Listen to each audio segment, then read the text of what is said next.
सोह असोह भाव जुत्ता। बोलिए। सोह असोह भाव जुत्ता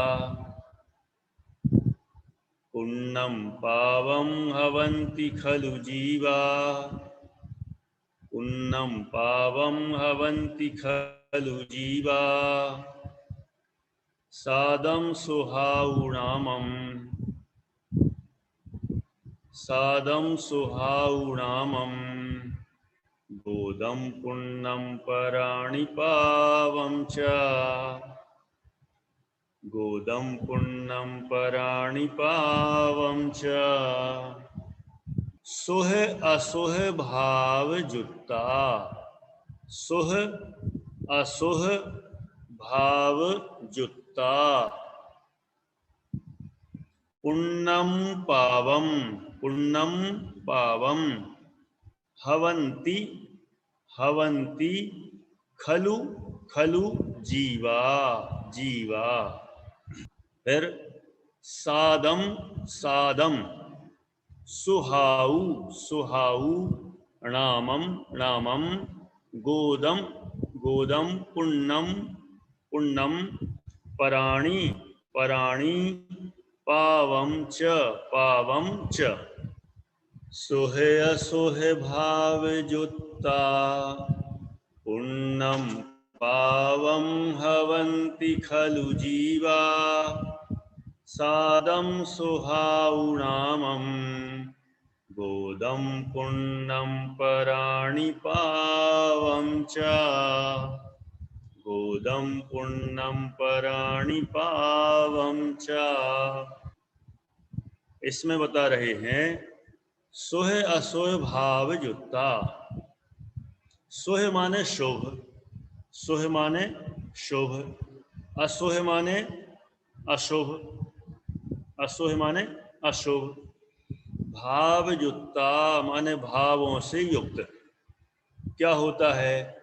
पुण्यम पावम हवंती, पुण्य पाप होते हैं। खलु जीवा, खलु माने वास्तव में, जीवा माने जीव। मतलब ये कहना है इसमें, जो जीव है यदि वह शुभ भाव से युक्त हो तो पुण्य रूप होता है, और अशुभ भाव से युक्त हो तो वह पाप रूप होता है। माने जीव ही वास्तव में, इसलिए इसको अपन कहेंगे पुण्य जीव और पाप जीव। ठीक है, पुण्य जीव कौन है? जो शुभ भावों से युक्त है वह पुण्य जीव। और पाप जीव कौन है? कि जो अशुभ भावों से युक्त है वह पाप जीव कहलाता है।